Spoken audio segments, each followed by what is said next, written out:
Hey guys, today I'll show you how to create this color isolation effect in DaVinci Resolve. With your clip on the timeline, let's jump over to the color page. Alright, now head to the node editor, right-click on the first node, hover over Add Node, and select Add Serial. Next, I'll enable the highlight option so we can clearly see which parts of the image are being affected as we isolate the color. Then head over to the qualifier tool and select the picker. Now just click on the part of the clip that has the color you want to isolate. Next, slightly adjust the hue. You can also tweak the saturation and luminance sliders to fine-tune your selection.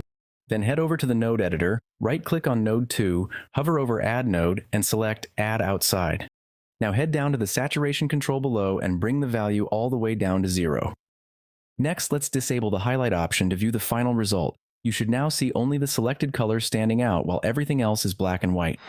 If you liked the video, don't forget to hit the like button, subscribe, and tap the bell icon so you don't miss any future tutorials.